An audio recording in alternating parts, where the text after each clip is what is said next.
तुमच्या आंधळेपणाची शिक्षा मी का भोगायची?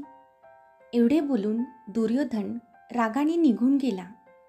धृतराष्ट्राने विदुर, कृपाचार्य आणि भीष्मांना दुर्योधनाचा हा प्रश्न विचारला. तो म्हणाला, दुर्योधनाचा प्रश्न चुकीचा नाही, कुणावरही इथे अन्याय होता कामा नये. कृपाचार्य म्हणाले, महाराज, तुम्हाला दुर्योधनाचा प्रश्नच चुकीचा वाटत नाही, यातच मुळी समस्या आहे. युवराज म्हणून पांडुपुत्रांनी आपली योग्यता सिद्ध केली आहे, परंतु अर्जुन हा माझा लाडका शिष्य असल्यामुळे तुम्हाला वाटेल मी पक्षपातीपणा करतो आहे. विदुर म्हणाले, पुत्र केवळ वडिलांच्या संपत्तीवर अधिकारी असतो आणि हस्तिनापूर काही आपली संपत्ती नाही. जर युधिष्ठिर सुद्धा युवराज होण्यायोग्य नसता, तर मग युधिष्ठिरलाही सिंहासनावर आपला अधिकार सांगता आला नसता, भले मग तो पांडूचा ज्येष्ठ पुत्र का असेना. दुसऱ्या दिवशी दरबारामध्ये युवराजाच्या अभिषेकाची तयारी सुरू होती. महाराज काही घोषणा करणार इतक्यात सैनिकांनी 4 आरोपींना राजदरबारात आणले. विदुर म्हणाले, महाराज, ह्या 4 अपराध्यांनी मिळून एक माणसाची हत्या केली आहे. त्यांनी आपला अपराध देखील स्वीकार केला आहे. आपली आज्ञा असेल तर आपण दोन्ही ज्येष्ठ पुत्रांना न्याय करण्याकरता संधी द्यावी, म्हणजे जनतेला देखील कळेल आपला युवराज न्याय करण्यात सक्षम आहे की नाही. तोच दुर्योधन म्हणाला, मी महाराजांचा ज्येष्ठ पुत्र आहे, न्याय करण्याची संधी मला अगोदर दिली गेली पाहिजे. विदुर म्हणाला, या नात्याने तर पहिली संधी तुला अजिबात मिळणार नाही, परंतु तुम्ही युधिष्ठिरचे धाकटे भाऊ आहात, या नात्याने पहिली संधी अवश्य मिळेल. दुर्योधन गर्वाने म्हणाला, हत्या करणाऱ्या या 4ही व्यक्तींना मृत्यूदंड दिला गेला पाहिजे. धृतराष्ट्र खुश झाला. तोच युधिष्ठिर म्हणाला, दंड देण्यापूर्वी मी या 4ही अपराधी लोकांचा वर्ण आणि जाती जाणू इच्छितो.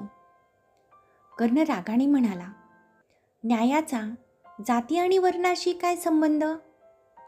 प्रत्येकाने त्याची जात सांगितल्यानंतर युधिष्ठिर म्हणाला, न्यायाच्या नियमानुसार शूद्राला 4 वर्ष, वैश्याला 8 वर्ष, क्षत्रियाला 16 वर्ष शिक्षा देण्यात यावी आणि ब्राह्मणाला मृत्यूदंड दिला जाऊ शकत नाही, म्हणून कुलगुरू कृपाचार्य त्याला दंड देऊ शकतील.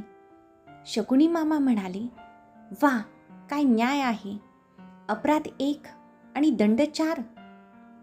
युधिष्ठिर म्हणाला, अपराध 1 नाही मामाश्री, शूद्राचा अपराध हा अज्ञानी व्यक्तीचा अपराध आहे, म्हणून फक्त 4 वर्ष शिक्षा. वैश्य तेवढा अज्ञानी नाही, म्हणून 8 वर्ष शिक्षा. क्षत्रिय जो समाजाचा रक्षक आहे, त्यानेच जर अपराध केला तर जनतेने कुणाकडे दाद मागावी, म्हणून 16 वर्ष शिक्षा. आणि ब्राह्मण तर ज्ञानी असूनही त्याने हत्या केली, म्हणूनच तो भयंकर अपराध गणला जातो. शकुनी म्हणाला, परंतु तुझ्या या न्यायात असमानता आहे वत्स. तोच युधिष्ठिर म्हणाला, सर्वांनाच एकाच तराजूत तोलणे हा त्यांच्यावर अन्याय केल्यासारखा आहे. तसा सारा दरबार हर्षभराने ओरडला. युवराज युधिष्ठिरचा विजय असो. नाईलाजाने धृतराष्ट्राने युधिष्ठिरच्या युवराजाभिषेकाची तयारी करण्याची घोषणा केली. सर्वांच्या चेहऱ्यावरचे भाव बदलले होते. कपटाने तोंडावर हसू आणतच दुर्योधन सरळ युधिष्ठिरजवळ गेला आणि शस्त्र खाली ठेवून म्हणाला, ज्येष्ठ, तुमच्यासमोर शस्त्र खाली ठेवायला मला जराही लाज वाटत नाही. तुम्ही युवराजपदासाठी योग्य आहात, हे तुम्ही सिद्ध केले आहे. मी आणि माझे सर्व अनुज तुम्हाला युवराज मानत आहोत. यापुढे आम्ही तुमच्या आज्ञेतच राहू. तेव्हा युधिष्ठिर म्हणाला, दुर्योधन, मी फक्त नामधारी युवराज आहे.